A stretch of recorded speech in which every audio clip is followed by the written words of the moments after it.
Fala, meus irmãos, paz seja convosco, que o Senhor venha de maneira abundante abençoá-los e continuar sustentando-os na fé no período de Covid-19, que não obstante a todas as lutas e inquietações que norteiam esse momento, que a paz de Cristo venha ser real na sua vida, que o Haris Kai Eirene, que a graça e a paz de Cristo seja uma realidade na sua vida.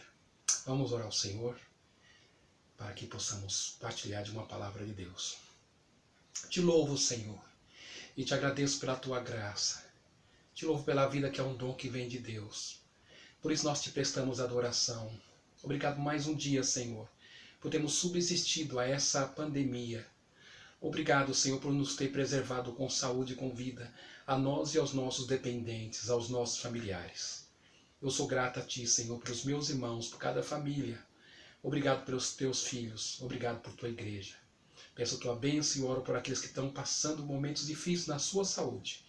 Que, Senhor, que haja de Ti a Tua intervenção, a Tua boa mão sobre essas pessoas e sejam ministradas pelo poder que há no nome de Jesus, nosso Salvador e Senhor.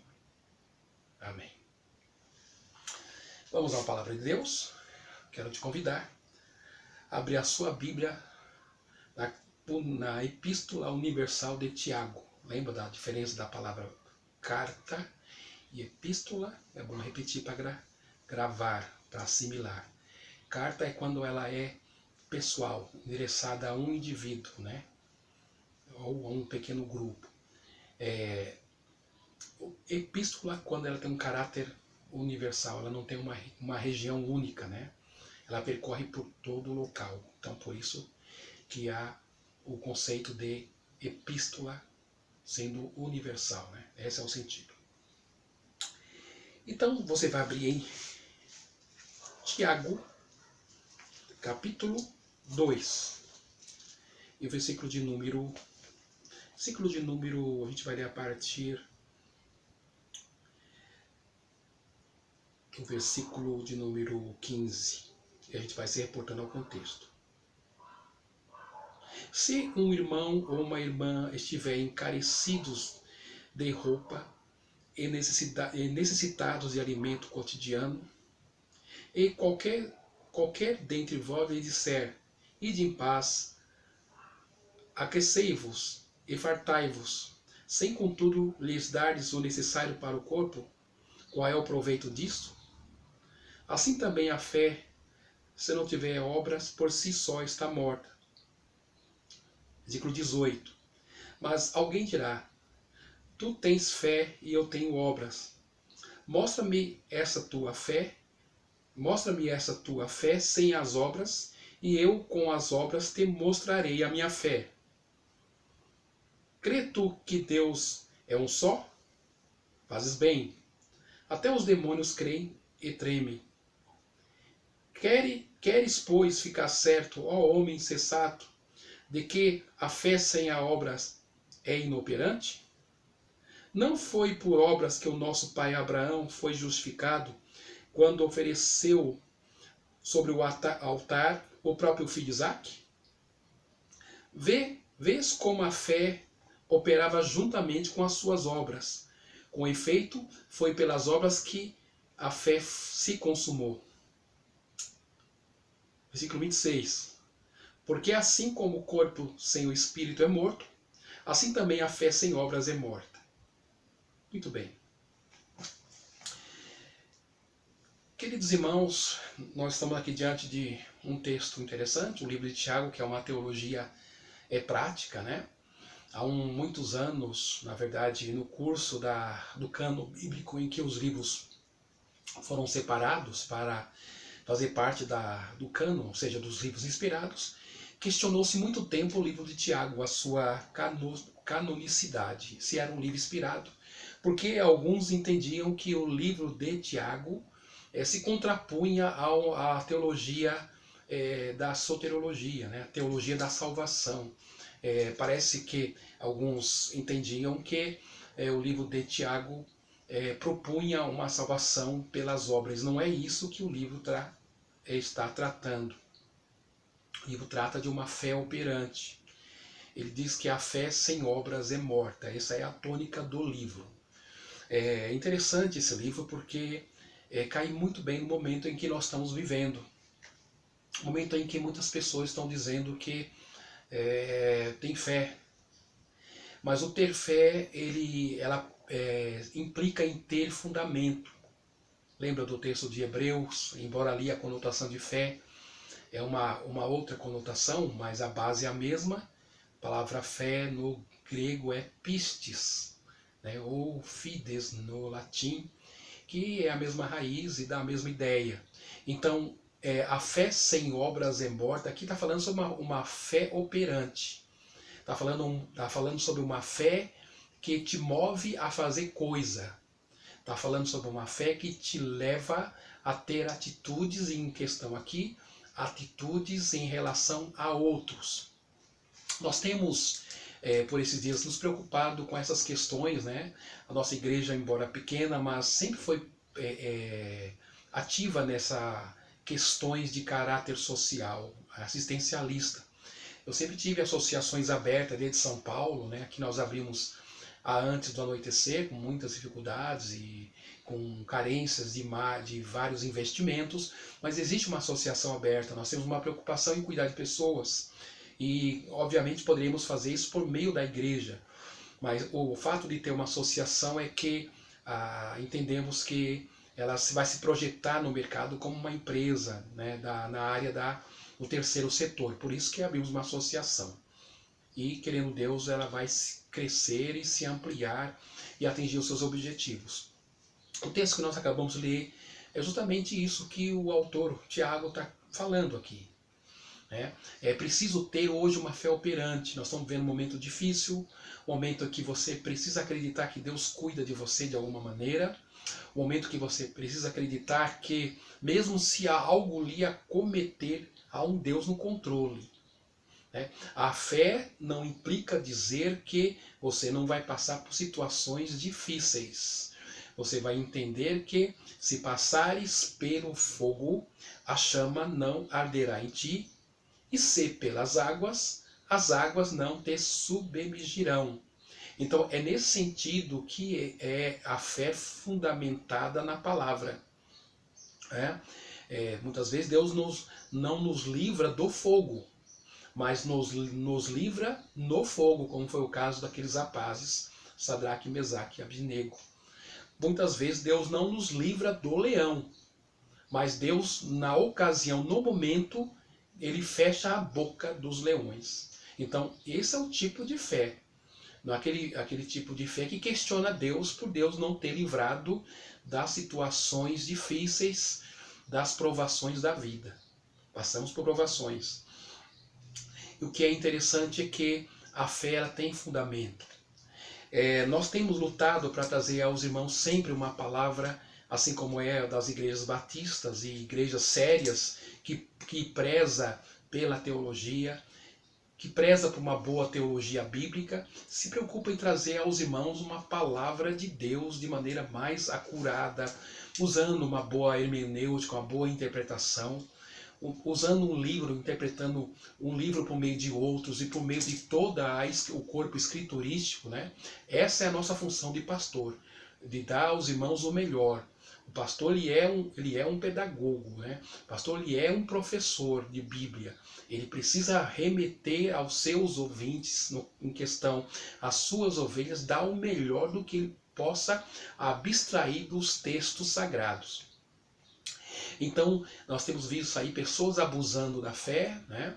Pessoas que usam a palavra de Deus para o seu próprio benefício ou para tirar proveito para a sua instituição. Pessoas pedindo dinheiro em nome da fé, desafiando as pessoas aí a dar certo valor em dinheiro, dizendo que é uma atitude de fé. Eu ouvi por esses dias aí, eu fiquei, não fico abismado mais, né? Não fico mais aterrado com nada, assombrado com nada, escandalizado com nada. Vi uma mulher famosa da mídia aí, na mídia gospel, famosa, pedindo 10 mil reais e falando para os seus fiéis pedir emprestado, pegar dinheiro emprestado e dar esse dinheiro à igreja, 10 mil reais. Temos visto aí pessoas vendendo sementes que curam a Covid-19 e por aí vai, né? Tá cheio de atrocidades por aí, pessoas aproveitando um momento difícil que o país, o mundo está enfrentando para poder vender os seus produtos espirituais. Aquela coisa da barganha da fé.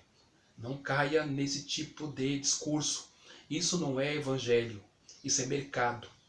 É pessoa que negocia a fé. A fé é mais um produto a ser vendido. Não caia nisso. Jesus disse aos seus discípulos, de graça dou, de graça dais. Né? Então, se recebemos de graça também levamos, transmitimos e damos a outros. Né? Então, o que eu chamo a atenção dos irmãos é que Paulo vai tratar desses assuntos na primeira carta a Timóteo, né? Não somente na primeira, mas nas cartas que seguem, nas cartas de Coríntios, por exemplo, quando ele vai falar sobre lobos devoradores. Né?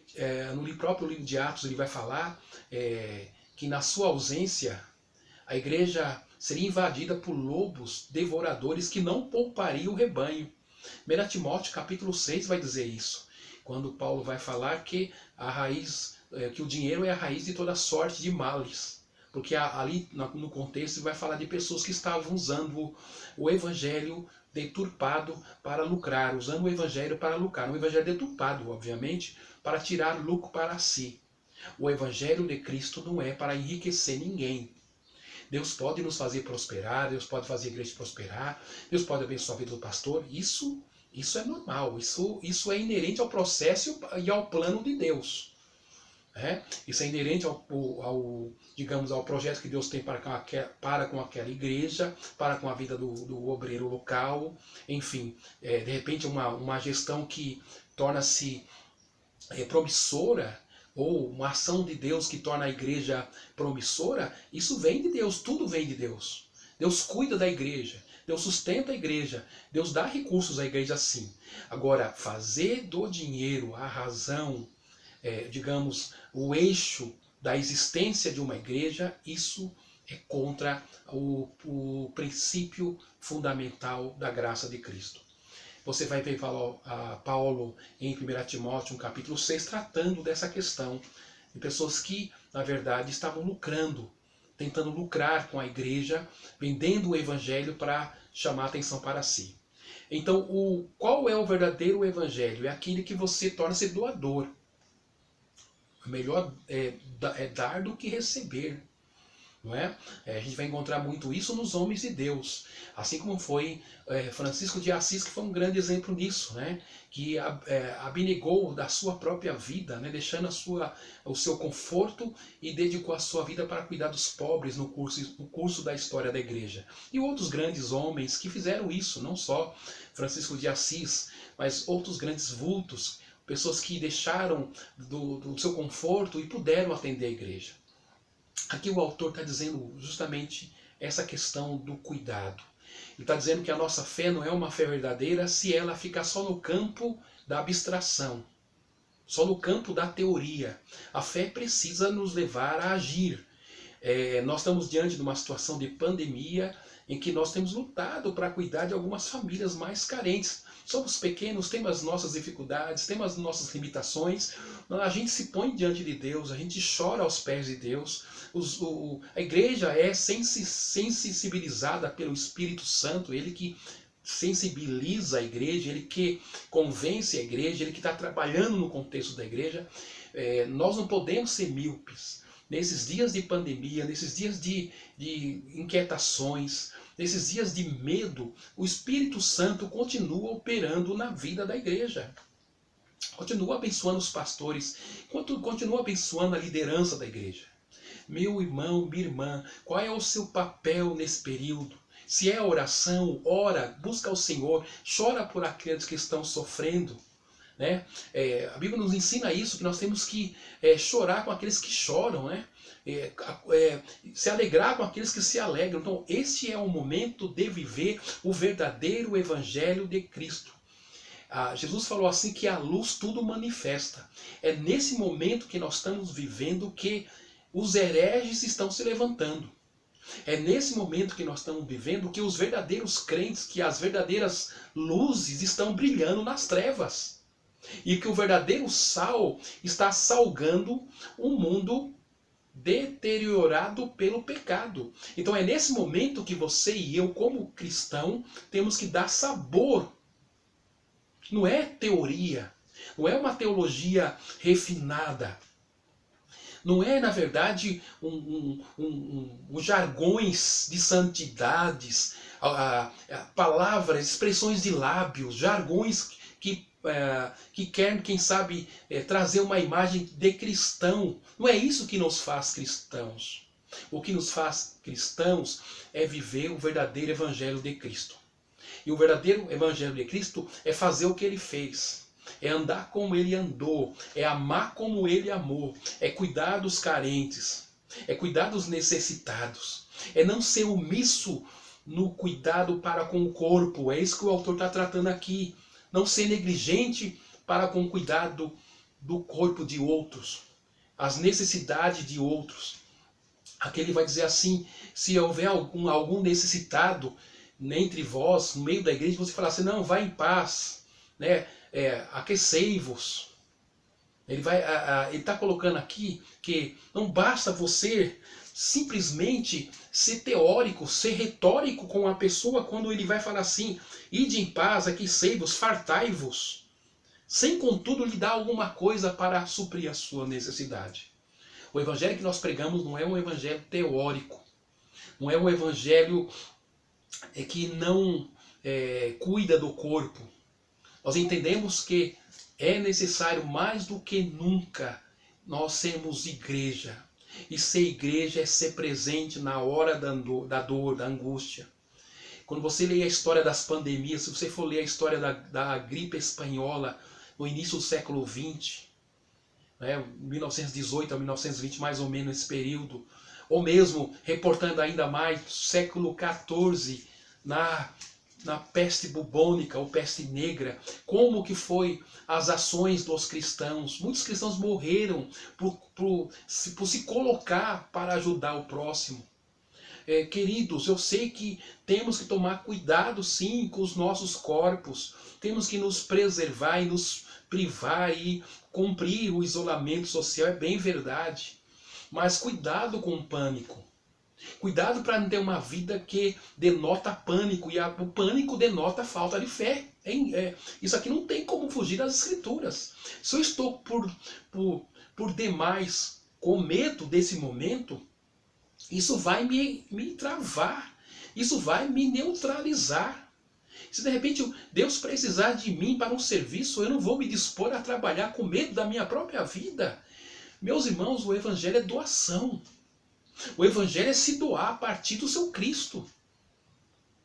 Jesus diz assim que ninguém tem o maior amor do que este, de dar a sua vida pelos seus amigos. O evangelho pede doação, pede entrega.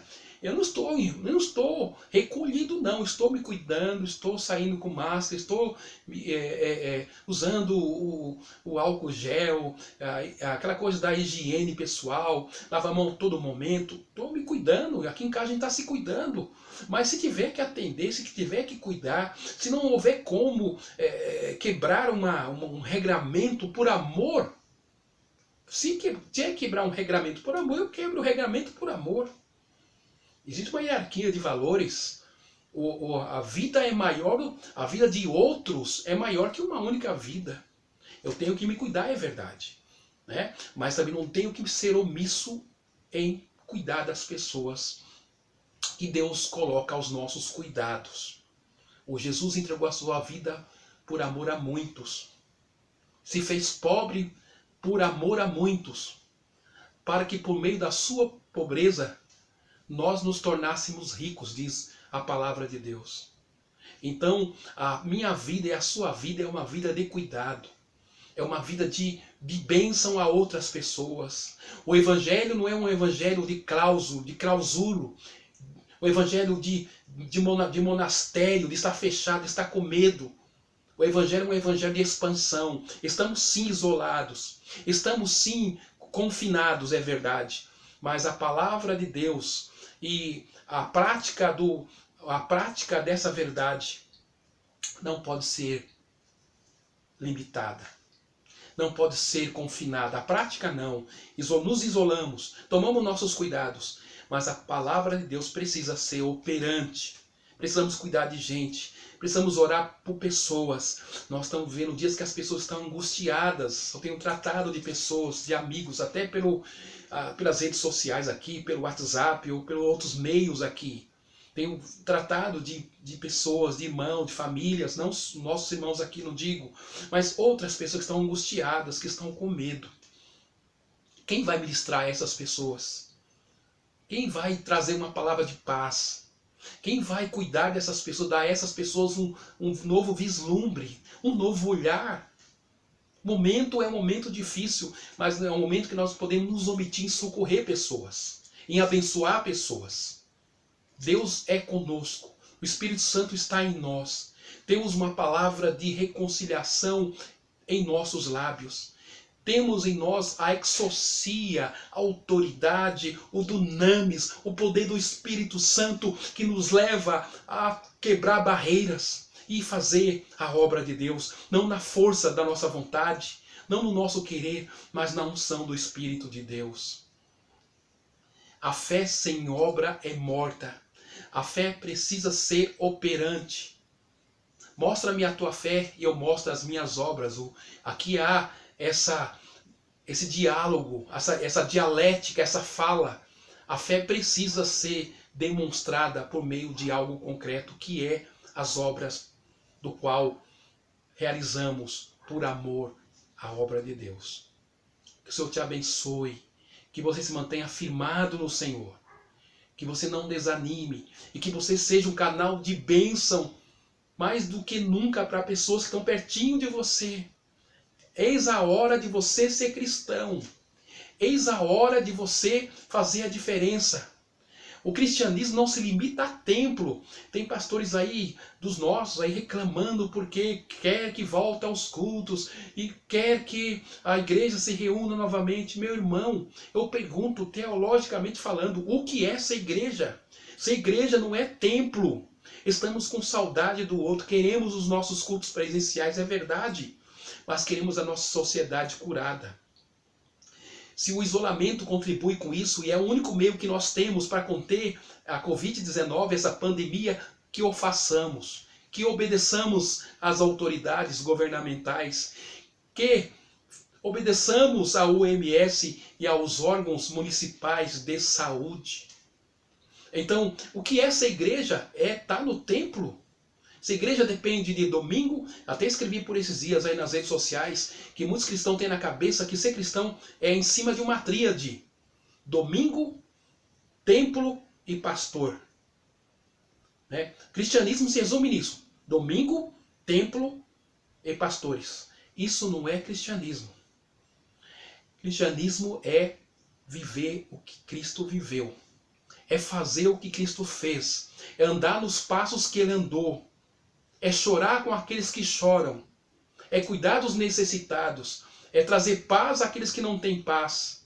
Meu querido irmão, se aquiete. Fique em paz. Vamos passar por isso. Deus vai cuidar de você. Se porta se fecha, Deus lá na frente abre outra. Até lá Ele te sustenta.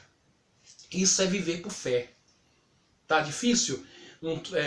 Tá cansado de ficar enclausulado dentro de casa? Tá com tédio? Tá com vontade de sair? Eu também. Mas se aquiete. Espere passar esse momento. Leia um pouquinho de história. Dá uma lida na história da peste bubônica. 1/3 da Europa foi destruído, dizimado. Quase mais de 50 milhões de pessoas morreram na gripe espanhola. Então, o que nós estamos passando aqui é difícil, mas houve situações piores na história da humanidade. Te aquiete. Deus é com você, vai te sustentar, vai guardar a sua vida, vai guardar os seus filhos e vai fazer com que você atravesse esse momento de maneira ilesa. Ou mesmo se você for acometido, ou eu, louvado seja o nome do Senhor. O Senhor o deu, o Senhor o tirou. Bendito seja o nome do Senhor. A todo momento que prevaleça a soberania de Deus. Não é como eu quero, é como Ele quer. Os meus dias e os seus dias foram escritos no seu livro. Tudo já foi escrito por Deus. Nossa vida está guardada em Deus por meio de Cristo Jesus, nosso Senhor. Deus te abençoe nesta noite, em o nome de Jesus. Vamos orar. Senhor, eu te louvo, porque por tudo e sobre tudo tu és Senhor. Eu te agradeço porque tu estás no controle de todas as coisas. Eu te dou a minha adoração, te dou meu culto nesta noite, juntamente com os teus filhos, Senhor. Guarda os meus irmãos. Que cada um de nós venhamos cumprir a tua palavra, venhamos ter uma fé operante, uma fé prática, conforme o texto que foi lido aqui, foi explanado, Senhor. Que a fé sem obra é uma fé morta, que possamos demonstrar ao mundo uma fé operante, que não sejamos tímidos, não sejamos, Senhor, medrosos, que possamos ter uma fé, Senhor amado, que seja verdadeira, operante, seja eficaz em um momento em que o mundo aguarda e espera pela manifestação dos teus filhos. Eu oro e abençoo os meus irmãos no poder do teu nome. Amém. Senhor, te abençoe. A fé sem obras é morta. Viva uma vida de fé. Se aquiete. Creia no sustento de Deus. Creia na soberania de Deus, que o globo, que a terra, como diz o profeta Isaías, o globo está nas palmas das mãos do Senhor. E que cada nação, segundo Isaías, é um pingo d'água que cai em um balde aos olhos de Deus. Ele está no controle de todas as coisas. O teu Deus é um Deus não só transcendente, mas um Deus imanente, presente nas questões da sua vida, em nome de Jesus. Deus te abençoe. Uma boa noite a todos.